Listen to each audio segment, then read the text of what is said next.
முதற்கண் பணிவான வணக்கங்களை தெரிவித்துக் கொள்கிறேன். அடியன் ஐயனார் குருசாமி, மாவட்ட செயலாளர், பிரச்சார பிரிவு, சென்னை கிழக்கு மாவட்டம். நம்ம திமுக ஆட்சியை கிழிச்சு தொங்க விடுறதுக்கு எனக்கு முன்னாலேயே பேசியிருக்காங்க, எனக்கு அப்புறமும் நிறைய பேச இருக்கிறாங்க. ஏன்னா இப்போ ஐயா சொன்னாங்க, திருப்பரங்குன்றத்தில் நடந்த சம்பவத்தை பற்றி பேராசிரியர் கிளிகளில் கிழிச்சு பேசினார்னு சொல்லி. அவரோட பதிவிலிருந்து ஒரு சின்ன கவித்துளியை மட்டும் 2 நிமிஷம் நான் பேசிட்டு என்னோட உரையை முடிக்கலான்னு இருக்கிறேன். பூர்ணச்சந்திரன் என்கிற ஒருத்தர் இந்து முன்னணியிலிருந்து இந்த திமுகவோட ஆட்சியோட அவல நிலை பொறுக்க முடியாமல் திருப்பரங்குன்றத்தில் கார்த்திகை தீபை ஏற்ற முடியலன்னு மனம் உடைஞ்சு ஏன்னா 2-3 வீடியோ வெளியிட்டுட்டு தன்னைத்தானே எரித்து கொண்டு இறந்து போயிட்டாரு. அவருக்காக ஒரு பதிவு போட்டிருந்தாங்க ஐயா பேராசிரியர் சீனிவாசன் ஐயா அவர்கள். அவர் பதிவிலிருந்து எடுத்த ஒரு சிறு கவி துளி தான் நான் இப்போ படிக்க இருக்கிறேன், கேளுங்க. பூர்ணச்சந்திரா, குட்டி என்றொருவன் குன்றத்தில் மேலிருந்து குதித்து உயிர் துறந்தான் அன்று. குற்றியின் மறுபிறவியா நீ பூரணச்சந்திரா? மனைவியும் மழலைகளும் தவித்திருக்க, பெற்றவர்கள் மனம் பரிதவிக்க, மற்றவர்கள் மனம் பரிதவிக்க, சுற்றமும் நட்பும் சற்றும் அறியாமல் சாம்பலாகி விட்டாயே நீ. கார்த்திகை தீபம் ஏற்ற வேண்டும் என்று சாவுதான், கார்த்திகை தீபம் ஏற்ற வேண்டும் என்று காவு கொடுப்பதா உன் உயிரை? தீபம் எரியவில்லை என்பதற்காக நீயே தீயாக எரிந்து விட்டாயா? தர்மம் காக்க வேண்டாமா நீ? சாவுதான் சரி என்று நினைத்து விட்டாயா? காற்றில் பறக்கும் உன் சாம்பலின் ஒவ்வொரு துளிகளும் கார்த்திகை தீபத்தின் கதை சொல்லும். இனி வரும் காலங்களில் பேய்கள் ஆட்சி செய்தால் பிணம் தின்னும் சாத்திரங்கள் என்னும் பாரதியின் கவிவரிகளை நீ கண்டதில்லையா? கண்டிருந்தால் இப்படி நீ நெருப்பில் உருகியிருப்பாயா? கருணையற்ற கருணாநிதியின் குடும்ப ஆட்சி ஒழியாது என்று நினைத்து உனக்கு நீயே முடிவு கட்டிவிட்டாயா?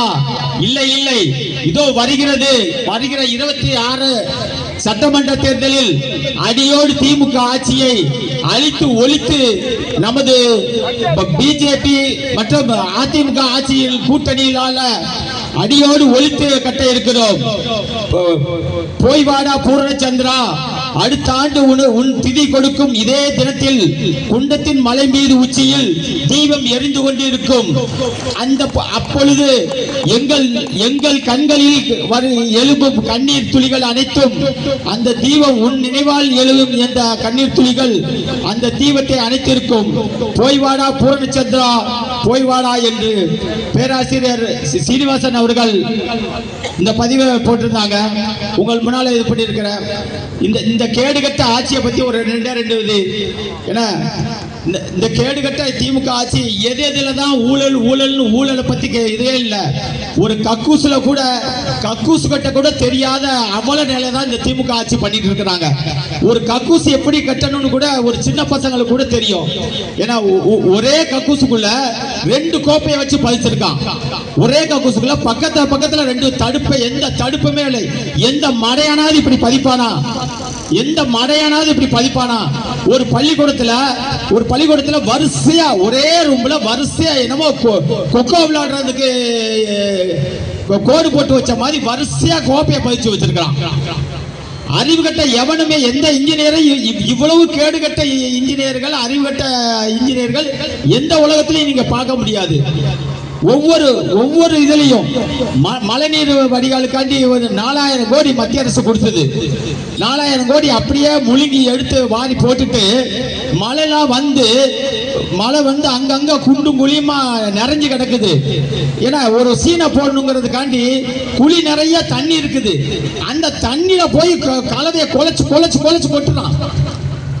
எங்க அங்க நிக்கும் தண்ணி, கிணறு மாதிரி தண்ணி கிடைக்குது. அந்த தண்ணிக்குள்ள போய் குலைச்சு கொட்டுறான். அது பொங்கி எண்ணு சிமெண்டோட சேர்த்து ஓடிக்கிட்டு இருக்குது. அப்படியே காமிக்கிறாங்க வீடியோல. அது பாட்டுல ஓடிக்கிட்டு இருக்கு. இவன் கடமைக்கு செய்யறேன்னு சொல்லி அதை அள்ளி கொட்டுதான். இவ்வளவு மடத்தனமான ஆட்சி எந்த ஊர்லயும் எந்த காலத்திலையும் நம்ம 70 ஆண்டு கால சுதந்திர இந்தியால இவ்வளவு மடத்தனமான ஆட்சி நம்ம எப்பவுமே பார்த்ததில்லை. தண்ணி இருக்குது. ஒரு பொக்கலைன ஜேசிபியை கொண்டு வந்து தண்ணியை வாரி பக்கத்துல ஊத்துறான். பக்கத்துல ஊத்துற தண்ணி மறுபடியும் அந்த குளிக்குது அங்க அந்த இடத்துக்கு தான் வருது. இவன் கொண்டு போய் வேற ஒரு குப்பையாளி வேற இடத்துல கொட்டினாலும் அந்த இடத்துல குப்பை குறையும். தண்ணிய கோரி கோரி 2 ஸ்டெப் தள்ளி அங்கனுக்குள்ள கொட்டுதான். அந்த தண்ணி இவன் வண்டியை திருப்பிட்டு வர்றதுக்கு முன்னால இவன் எடுத்த இடத்துக்கே வந்துருது. இவ்வளவு மடத்தனமான ஆட்சியை நடத்திக்கிட்டு இருக்கான் இந்த திமுக ஆட்சி, திமுக காரன். ஏன்னா இந்த ஆட்சி ஒழியணும்.